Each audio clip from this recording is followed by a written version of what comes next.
Hi, everybody. I'm Kathy, and I'm here with the one and the only. Let's see, what do we call you today? I'm Charlise Curtis today. Miss Charlise Curtis. She goes by many, many, many pleasurable names. Yes, some may know me as Sizzle Diva. Some may know me as Miss For God. But today I am Charlise Curtis. Yes, well, it's a pleasure to be here with you today. Thank you. And we definitely want to learn more about you, get a chance to open up today and to explore some areas you haven't really ever spoken about. Right. To let the people know, just, being on the other side of the camera, how do you feel?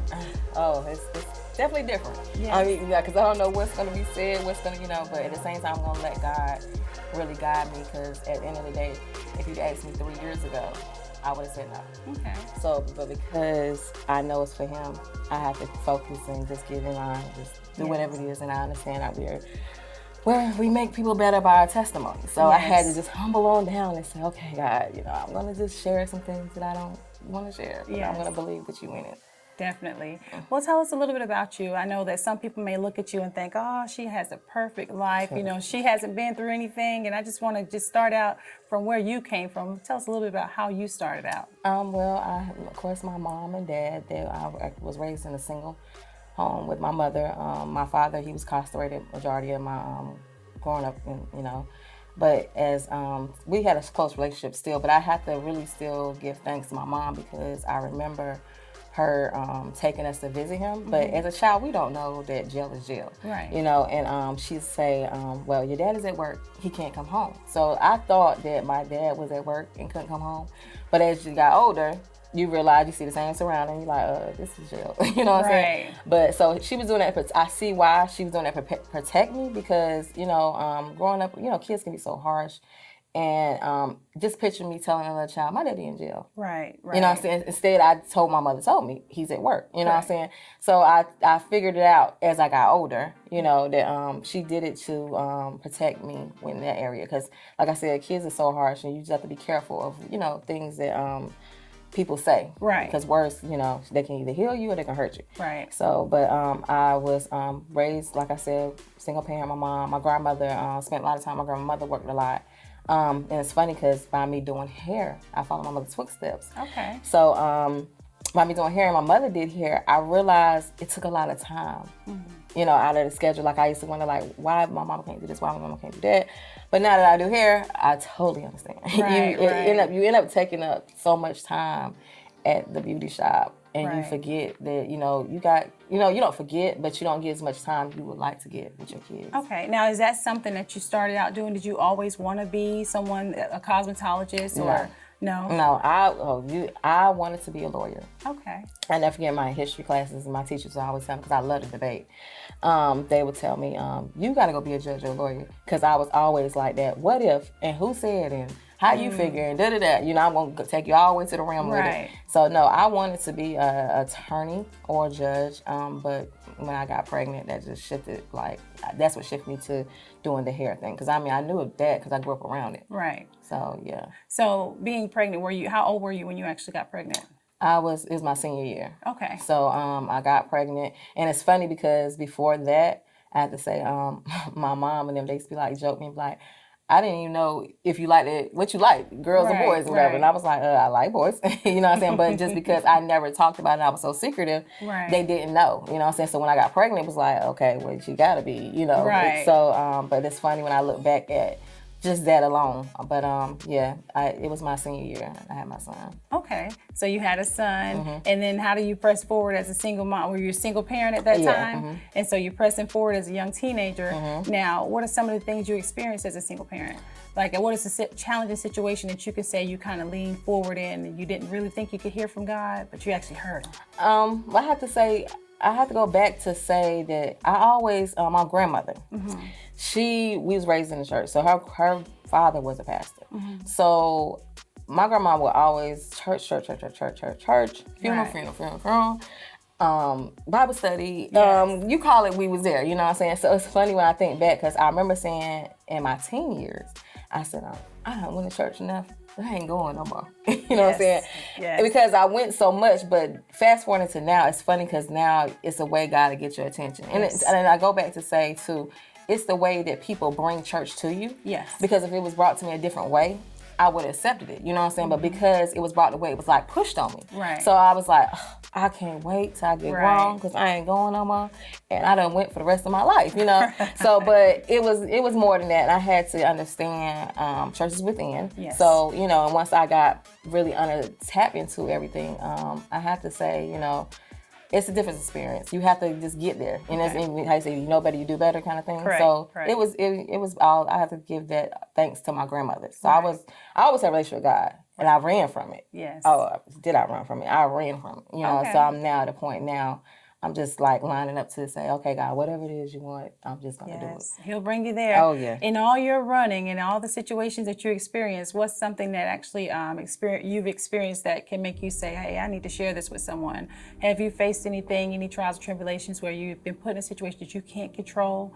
And maybe you want to share that with some of the young viewers that are out there that may be looking at you thinking, like we said at the beginning, she's got a perfect life. She's never experienced anything, you know, because I know for me, I grew up in the church as well, you know, and when it comes down to it, you know, you put yourself in situations because I was kind of naive, you know, and then you go and, okay, this boy is looking at me or stuff like that, you know, and I think that by you know, being so successful where you are right now, you know, I think it's good that, you know, maybe we can tap into something you've experienced that people may not know about you. Well, I have to, like I said, going back to my younger days, I would tell younger, like for me, I went through a phase of tomboyish kind of thing. And I didn't even realize why I was doing that until I started the podcast. And that's crazy to me.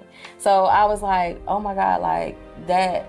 And the only reason why it hit home because somebody asked me. It was something I said on the show. I was like, you know, I've been raped at a young age, blah. And then they asked me, but it was like, what triggered you to, you know, to even do it? Triggered you, right? So what was my cover-up point, basically? And I had to think about it. Like, what was my cover-up point? What was my cover-up point? And I realized my cover-up point was me dressing tomboyish. So I dummied down my look. Because you had been raped. Right. So no, I didn't want nobody, man anyways, to look at me because of the fact of I've been taken advantage of at a young age. You know what I'm saying? So I was like, okay, maybe if I, you know, and I didn't dress, you know what I'm saying? When that happened to me, it wasn't that I was dressed in a certain way because I stayed covered up. You know what I'm saying? I had to understand people like that just sick. You know what I'm saying? And I went through a blame stage. You know what I'm saying? And then God had let me know, like, what are you blaming yourself for? You know what I'm saying? Let that go. You know what I'm saying? Just push forward. And I had to really take myself out of that. And I pushed and I believed and I did that. You know what I'm saying? So I didn't stay there. So that's why I say, you know, I control it. I don't let it control me. So I have to say, you know, that will be one of them points that, and be careful of those men or women that shower your kids with gifts and want to bring them and take them away from, you know, when I say take away, I mean like babysit them a lot, take them places alone and stuff like that, because that's just building up to that courage of when they're going to attack, they're going to actually make that step towards them. I didn't see it coming. I was a child, you know what I'm saying? But when it happened, it was just one of them things that I really just, you know, I think back and I'm like, God, you know, like, I thank you because I could be like, I see some other girls that can't. They can't even be around other men. You know what I'm saying? They feel like every man is going to attack them. You know what I'm saying? And I'll be like, you know, you got to understand all men are not the same. You know what I'm saying? But it don't happen overnight. It took some time, but I mean, with God, I can actually say, like, He really healed that wound. He really healed that wound. So once again, I would definitely have to say, be careful, you know, with kids. Just be careful. Yeah, with boys or girls, just be aware of those that's willing to do so much for your child and take them away from by themselves. So I will ask you this. Were you forthcoming? Did you have a chance, opportunity to actually talk to someone? No. Tell your mom or talk to your grandmother? I told my mom. I didn't tell my grandma. Okay. I guess a lot of people know, you know. Right. But I didn't tell my mom. I told my mother. She was upset, whatever. But I didn't really talk about it to the family. Okay. So that was another thing with the podcast. People was like, "You got what? You never said." I was like, "Well, you know, God took care of it. He said I don't want to talk about it, and you know, blah blah blah. You know, and like I said, you know, I'm at a point now I can talk about it to help somebody else. Correct. But I'm not going to talk about it to just be talking about it because you know it opens up. Yeah. I don't care how much you say you heal. you keep digging enough, Right. you're gonna really open up that wound to That's it right. like it's fresh. That's right. So, but I would talk to someone that really needs that help. I don't mind, but this somebody just want to talk about it. No, I ain't got time. To be a blessing to others. Oh yeah, definitely, Yes. definitely. Yes. Well, I'm sorry that you had to endure that, and we're always willing to support not just you, right. but anyone that has actually experienced that, and it can be male or female, right? And I think that that's very important for others to know that it's not just us as women or Right. girls. We have to watch the little boys as well. Yeah, you definitely, Yes. you got to, yeah. Yes. And so being that you're here, your inner strength definitely you exude energy. You exude strength when we see you. So I'm so proud of you for moving forward. Thank you. And although you just started a new podcast, things haven't always been easy. No. But I would like to say that we're proud of you. Well, thank you. Thank you. Basically being able to be a young mom. Yeah. You've been through trials and tribulations. I'm sure that's not the only thing you've experienced, but you don't look like what you've been through. Thank God. Yes. Thank God. Yes. So how is it moving from behind the chair to actually being in front of the cameras and in front of the microphones? It's definitely different, but when I say I really like black out, and I go like strictly like, okay, God, you know what I'm saying?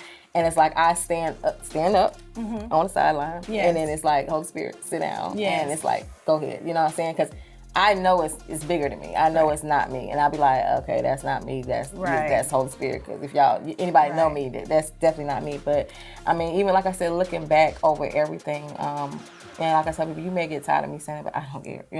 It's definitely God. I don't want no credit. It's all Him. And it's just I'm just like mind blown when I think about how He just trusts me with the brand, because I went through a thing of like trying to say, God, why me? You sure? Why not by somebody else? Or he can say, I know why I picked you, and stop trying to tell me what. I got. I just need you to just do. Be you, and I'm take care. Yeah. And so I had to just really just like, okay, God, just throw myself and just stop running and saying, okay, whatever you wanted me to do, I'm going to do it. Because like I said, it's much bigger than me. And I actually go through things just like anybody else. But it's funny because when you think about it, when we run it with the devil, because we all been there, it was easy. Right. Everything was easy. And I got to go back to say, I guess because I didn't care then. But when you run it with God, it's a different attitude. You care. You're more cautious of things. Yes. And it's much harder. Like, it's definitely much harder, but at the same time, I wouldn't trade it for nothing in the world, because it's a peace of mind that I didn't have it before. And I mean, just to know, like, okay, whatever God it's gonna be. I'm just gonna know you're gonna do it, and I'm about to move on and go this way. I'm gonna let you handle that. Now you're here now, and you're able to establish your relationship with God, and hey, this is what He's saying to me. How do you translate that over to your children, your son and your daughter? They see it. I mean, even with my brother passing, that's like a big. They said that's like a big thing for them, because at the funeral, and like I tell people, that wasn't nothing but God. I wasn't even there, because I literally, they told me my brother was dead. I was like, okay, God, why am I not crying? You know what I'm saying? What people don't know is, before my brother passed, God warned me 2 months prior to that. And my brother came to me and he's like, sis, my lungs are shrinking. Of course, when your lungs shrink, you can't breathe. Right. So I'm like, what you mean your lungs are shrinking? And he was like, you know what that means. He's like, either you be naive or you can listen to what I'm telling you, but my lungs are shrinking. Right. And I was like, you trying to tell me you about to die? How do you tell you? This is a brother I grew up in the house with. You know what I'm saying? This is your flesh. Yeah, and I'm just like, what? He's like, I just want to tell you I love you. I just came to tell you that, and like, he ain't gonna go back and forth with me. Right. Anybody know my brother, that's just the kind of person he is. But my brother had so many warnings. God had told him before that either I'm going to get your attention standing up or sitting down. So that's what people don't know either. But going back to when God warned me about he was about to take my brother, I never forget, I got on my knees and I said, God, if you about to take my brother and I got this brand, I'm for God, you're going to have to numb me, fill me up with the Holy Spirit, because I'm not going to be able to talk my I'm for you and you about to take my brother. Right. And I look back to that, do you know that day, literally, when my mother said he gone, I was like in a standstill, and I was like, okay, why I ain't crying? And the Spirit was like, for what? And I'm like, my brother just died. I need some tears to come out. I need something to happen right now. And the Spirit said, for what? You asked for numbness. You know what numbness is, right? You asked for the Holy Spirit, right? And I'm like, yeah, I get that, but my brother just died. And then the Spirit was like, no, you're going to act like you're supposed to act. And you're going to show people who God really is. Right. And you're going to go and let them know your brother okay. Right. And you know where he at. So, and I was like, still going back and forth, me like, what you mean? Like, I gotta cry. Like, my brother done died. That's the normal. No, that's not the normal thing. And really, literally, I actually was floating around there. People were saying like, oh, he okay. Things are still business as usual. And it's crazy because they even to the point of, I got family that's in a funeral home, so they was like, well, who's going to do his hair? I'm going to use to braid his hair. I said, I'm going to braid it. Because now at this time, I'm testing God. Correct. And I was like, I'm going to braid it. And it was like, Charles, you're not going to be able to do that. And I was like, yes, I am. Let me tell you how good God is. When I walked into the funeral, the thing when, they prep the bodies and everything, in my mind, I see my brother sit up and say, come braid my hair. And I went and braided his hair. Regular zigzag. We ain't do no red comb. We zigzag. Right. I really braided his hair. I put it like he was. And I have to say, literally, braided his hair, give him a kiss on his forehead, said, see you soon. My cousin that works the funeral home, my other cousin came in and she said, well, you and God got us under control because I ain't never, but I was like, I tell them all the time, it's not me, it's God. And I was testing him. I was like, now you say you gonna numb me, give me the Holy Spirit. We about to test this because when I walk in here, my brother, last I seen him alive, now he dead.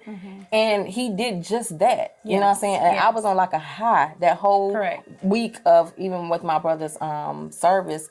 And I have to say, like I kept saying, God, I don't know what you got me on, but can I keep it? Yes. Thank you so much for sharing that. That's, a very, very touching subject with your brother, and I'm sorry for your loss. I can definitely relate, and I understand, and I'm sure you're blessing others with your strength, and thank you for all you do. And we're definitely going to come back because we got to talk to you some more, switch it up a little bit because we know that you used to dance. And I know what kind of dance it was. So we're going to talk about the way you used to dance and your I Am For God movement. But thank you. It was a pleasure speaking with you today. Yeah, my pleasure.